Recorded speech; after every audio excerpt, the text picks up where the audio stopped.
अरे सब लोग आ गए। चलो बैठो। आज ना एक कहानी सुनाता हूं। ये कोई राजा रानी की कहानी नहीं है, ना ही कोई परियों की। ये कहानी है एक पहाड़ की। पर कोई ऐसा वैसा पहाड़ नहीं, बल्कि एक ऐसा पहाड़ जो हम सबके दादाजी जैसा है। सोचो जरा, एक ऐसा दादाजी जिसने दुनिया को बनते देखा है। ये कहानी है हमारे अपने अरावली।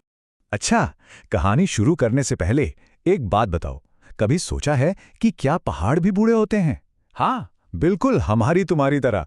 क्या उनकी भी उम्र होती है? इसका जवाब है हाँ, बिल्कुल होते हैं। और अपना अरावली तो समझ लो पहाड़ों में सबसे बड़े बुजुर्ग हैं हमारे दादाजी। तो फिर चलो इस कहानी की किताब का पहला पन्ना खोलते हैं। और ये पन्ना हमें बहुत बहुत ही पीछे ले जाएगा। इतना पीछे कि हम सीधे दादाजी के जन्म के समय में पहुंच जाएंगे। अंदाजा लगा सकते हो हमारे ये दादाजी पहाड़ कितने पुराने हैं। इनका जन्म हुआ था आज से कोई 6.5 करोड़ साल पहले। सोचो, उस जमाने को प्री कैम्ब्रियन काल कहते हैं। अरे, ये तो तब की बात है जब अपना हिमालय पैदा भी नहीं हुआ था। उसका तो कोई नामो निशान तक नहीं था। तभी तो कहते हैं अरावली दुनिया के सबसे पुराने, सबसे बुजुर्ग पहाड़ों में से एक है। पता है, जब अपने ये दादाजी पहाड़ जवान थे ना, तो ये एक वलित पर्वत थे। मतलब एकदम ऊंचे तगड़े, आसमान से बातें करने वाले। लेकिन फिर क्या हुआ? करोड़ों सालों तक हवा, पानी, धूप सबने मिलकर इन्हें तराशा, और आज ये एक अवशिष्ट पर्वत बन गए हैं। ये कुछ वैसा ही है जैसे कोई जवान लड़का अपनी पूरी ताकत में होता है और फिर उम्र के साथ वो समझदार और शांत हो जाता है। हाँ, शायद कद थोड़ा कम हो गया हो, पर चेहरे पर जो तजुर्बे की लकीरें हैं ना, वो उसकी शान और बढ़ा देती हैं। तो भाई, ये तो पता चल गया कि हमारे दादाजी पहाड़ कितने पुराने हैं। अब जरा ये भी तो देखें कि इनका घर, इनका आंगन कितना बड़ा और फैला हुआ है।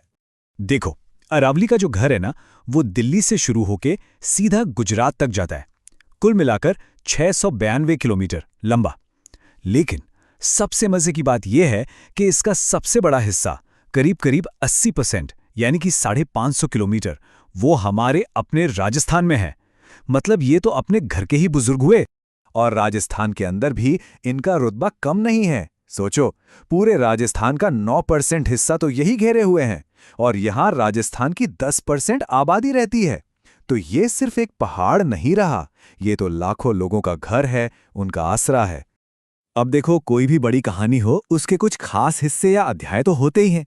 बिल्कुल वैसे ही अरावली की इस लंबी चौड़ी कहानी के भी 3 बड़े हिस्से हैं। और मजे की बात यह है कि हर हिस्से का अपना अलग ही मिजाज है। तो ये 3 हिस्से हैं, उत्तरी, मध्य और दक्षिणी अरावली। उत्तरी वाला हिस्सा पड़ता है जयपुर सीकर के पास। बीच वाला यानी मध्य अरावली, वो अजमेर के दिल में है। और फिर आता है दक्षिणी अरावली, जो सिरोही, उदयपुर में फैला है। और हाँ, ये जो दक्षिणी हिस्सा है ना, यही सबसे ऊंचा और सबसे घना है। यहीं पर अपने दादाजी पहाड़ का असली रौब देखने को मिलता। चलो भाई, अब कहानी के सबसे मजेदार हिस्से की तरफ चलते हैं। अब हम चढ़ेंगे अरावली की सबसे ऊंची चोटियों पर। हिम्मत है? तो तैयार हो सब? चलो, आंखें बंद करो और एक लंबी सांस लो। अब हम पहुंचने वाले हैं उन चोटियों पर जहां से पूरा राजस्थान कदमों में नजर आता है। ये देखो, ये हैं अरावली के 5 सबसे ऊंचे, सबसे शानदार शहजादे। सबसे ऊपर सबसे ऊंचा है गुरु शिखर, पूरे 1722 मीटर। उसके बाद नंबर आता है शेर, फिर दिलवाड़ा, जरगा और अचलगढ़ का। हर एक की अपनी एक अलग ही शान है, अपनी एक अलग ऊंचाई। और ये जो सबसे ऊंची चोटी है ना, गुरु शिखर, इसके बारे में एक बड़ी मशहूर बात है। एक अंग्रेज थे, कर्नल जेम्स टॉड। जब वो यहां पहुंचे तो इसकी ऊंचाई और यहां की शांति देखकर उनके मुंह से निकला, ये तो संतों का शिखर है। सोचो, ये नाम ही बता देता है कि ये जगह कितनी महान होगी। अच्छा, अब एक बात बताओ, इन 5 चोटियों के नाम लाइन से याद रखना थोड़ा मुश्किल है ना? चलो, एक राज की बात बताता हूं। ये अपने दादाजी का सीक्रेट है। बस ये एक लाइन याद कर लो, गुरु से दिल लगा, जरा आस रखो। देखो, गुरु से गुरु शिखर, से शेर, दिल से दिलवाड़ा, जरा से जरगा और आस से अचलगढ़। हो गया ना याद? है ना कमाल की तरकीब? ये जो बड़े बड़े पहाड़ होते हैं ना, ये सिर्फ ऊंचे ही नहीं होते। इनके सीने में कई राज दफन होते हैं, कई गुप्त रास्ते भी होते हैं। और अरावली में भी ऐसे रास्ते हैं जिनका इस्तेमाल सदियों से होता आ रहा है। यहाँ की अपनी भाषा में इन तंग रास्तों को नाल कहते हैं। ये नाले ना पहाड़ों के बीच दरवाजों जैसी होती हैं। एक दरवाजा खोलो और एक इलाके से दूसरे इलाके में पहुंच जाओ। जरा सोचो, देसुरी की नाल है जो पाली को राजसमंद से जोड़ती है। एक है झीलवाड़ा की नाल जो मेवाड़ से मारवाड़ जाने का दरवाजा है। केवड़ा की नाल, हाथीगुड़ा की नाल, न जाने कितनी सेनाएं, कितने राजा महाराजा, कितने कारवां इन रास्तों से गुजरे होंगे। ये सिर्फ रास्ते नहीं हैं, ये तो चलते फिरते इतिहास हैं।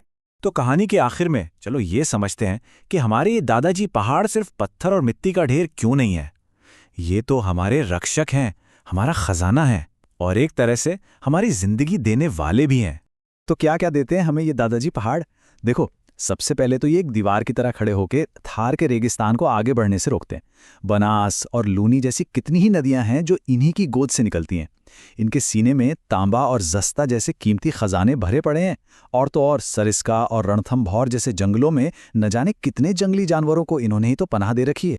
तो दादाजी अरावली ने तो करोड़ों साल की अपनी कहानी हमें सुना दी।